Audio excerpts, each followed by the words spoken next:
It's another lovely afternoon here at the Mukuba UniPod. Today we are on day 5 of the physical residency program, and the teams have been working hard on their prototypes. And right here we have the lovely Alpha Team 6. And just before we go any further, we would like to get to know you as a team. So can you just tell us your names and the institutions you come from? Okay, so my name is Beatrice Ubanjin Zeregela. I am a third year biology student from Mukuba University. Okay. I'm Bright Msanyanais from the Mighty Mukuba University, third year student in information technology. Okay. My name is Filimon Delombe. I'm a fourth year student pursuing Bachelor of Computer Science at the Mighty Mukuba University. Amazing. So for you guys to be here this week, it means you definitely took part in a hackathon that brought you back here for the residency. So which hackathon did you take part in? The Lake of the Light hackathon. Okay, and how was your experience with that hackathon? So basically our experience was very interesting because we were put with people that we were not really familiar with. Mm-hmm. So getting to put our heads together was a bit of a hassle in the beginning, but we eventually got to unalize together, and this is how we formed this project solution. Amazing. So definitely during the hackathon you addressed a certain problem to which you found this solution. So before we even get to the solution, we'd like you to tell us about the problem that you were addressing. Okay, so under the hackathon, we were looking at how we can achieve energy resilience, and we came up with a problem of poor energy management. Okay. So we discovered that poor energy management is one of the factors that lead to lack of energy efficiency. Yes, so basically that was our problem. Amazing. And what's the name of the solution that you came up with to this problem? The name of our solution is an Afmeter.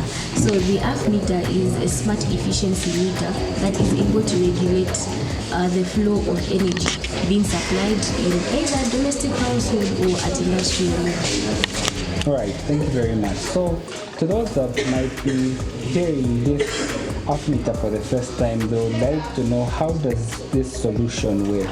So kindly just tell us a little bit about how the Afmeter works. Okay, so I'll hand over to you. All right, sure. The Afmeter is not just any ordinary meter, it's Okay. a smart meter. For that sake, we're embracing the new technology that has come on board, which we are calling the Internet of Things. Okay. So under this technology is the one that we have used in our Afmeter. So this under technology, there is microprocessors that record using sensors real time of how energy is being used. So in that same vein, we use that technology to embed the software in the Afmeter to track and monitor how energy is being used at industrial level or commercial level or domestic level, as my partner in the team alluded earlier. Okay, thank you very much. So there could be potential investors listening out there, and they would be very curious to just see, have you guys worked on any prototype yet? Yes, we have worked on the prototype, which is because our solution involves both hardware and software. Okay. So we have worked both on the hardware and the software. So under the hardware, we have come up with the main functionality of the system, that is to track and monitor, and if there's a lot of overusage of energy, they're supposed to alert the user to say, your energy, the energy levels have gone very far up, you use too much. So on that same perspective, the user will have a web or an app on their phone which will receive alerts from the system, Okay. so that they are able to see and track and monitor their energy usage. All right. Are you able to show us just how the Afmeter works via the prototype, or rather the software part of it, so that people can just see how it's working? All right.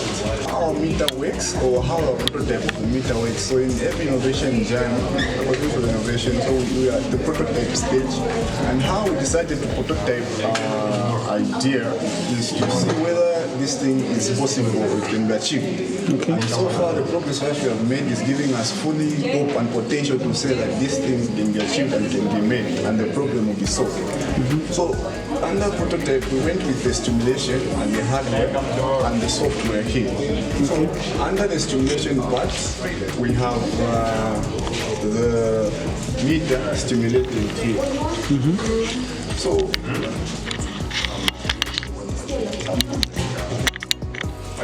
as you can see, the meter is initializing. So every component now is being turned on in the system, in the meter system. Okay. At the same time, it's connecting to the Wi-Fi because it's supposed to connect to the internet so that data can be transferred to the dashboard. And then at the same time, if there is no internet connectivity, this data is supposed to be stored in a local storage area. It can be memory reader, something like that, so that it will be transferred back when it's back on. So as you can see here, this sensor is reading to say the temperature is at 24 degrees Celsius. So in this code, we embedded a program that with a threshold to say that if this temperature goes above 30, that means if the voltage usage goes above the prescribed threshold that we have to embed in the code, that means it's supposed to alert the user. Okay. So yes. So as we increase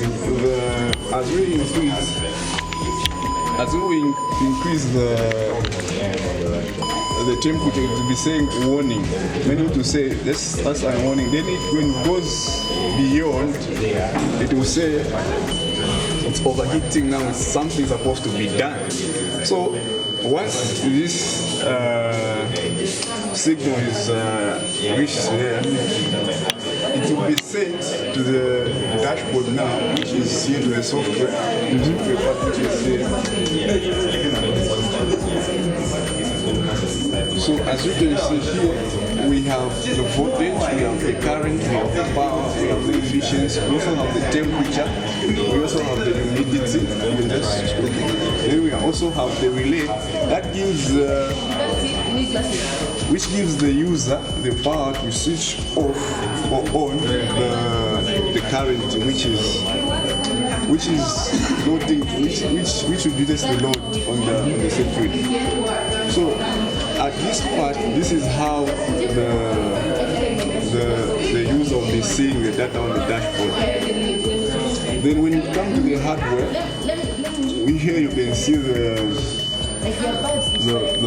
microcontroller itself, and there is just the breadboard and the connection all together integrated. So you can see what is happening here. This is the relay switch which you saw there, which is able to switch off and on if the load is too much on in the So I will invite my colleague here, my partner, to elaborate more on how the software part is working and how it's reading the data. Okay. Thank you very much, Mr. Philip. So as my colleague explained, our meter is not just like any other average meter. It's a smart efficiency meter. What that means is, if you look at the readings that it's giving, it's going to be able to collect the readings, and after collecting the readings, it's going to analyze the results so that it can make predictive and better decisions to help people, industries in being more cost efficient. Okay. Yes, so this is what it's doing, and the rest of the equipment my partner has already explained. I think that's what there is with our Afmeter. Just to add on, our meter is not any type of meter, it's a smart meter. I'm looking to that to say that any energy source that is out there, it's able to detect. It's not only dependent on currents, that means it can even monitor gas energy or chemical energy as long as the sensor is attached to that energy and it can read the levels at which the energy is being used. Yes, thank you. Yeah, amazing. Thank you very much. So lastly, just before we cut, what help have you received from Mukuba UniPod throughout your innovation journey, right from ideation all the way to this stage you're at now of prototyping? How has the UniPod been of help to your team? Our innovation journey, the Mukuba UniPod has been helpful to us, start us as the environment itself. This is a good environment for where you can think out of the box. It doesn't have disturbances in terms of any kind of sort. So it's a very good place. In as much we have the facilitators that are around here that are well acquainted with the equipment that we are using, especially with IoT, the Internet of Things. They helped us configure on how to connect the dots and everything else. So the Mukuba UniPod also helped us in terms of our stay here. Our stay has been very good. We have so far not really in terms of safety or what. It's very secure. So all those things, it's a very good place to be for us as innovators. All right, thank you very much, and we wish you all the best. We look forward to seeing this innovation reaching the market and reaching its fullest potential. So we wish you all the best as you continue refining the prototype.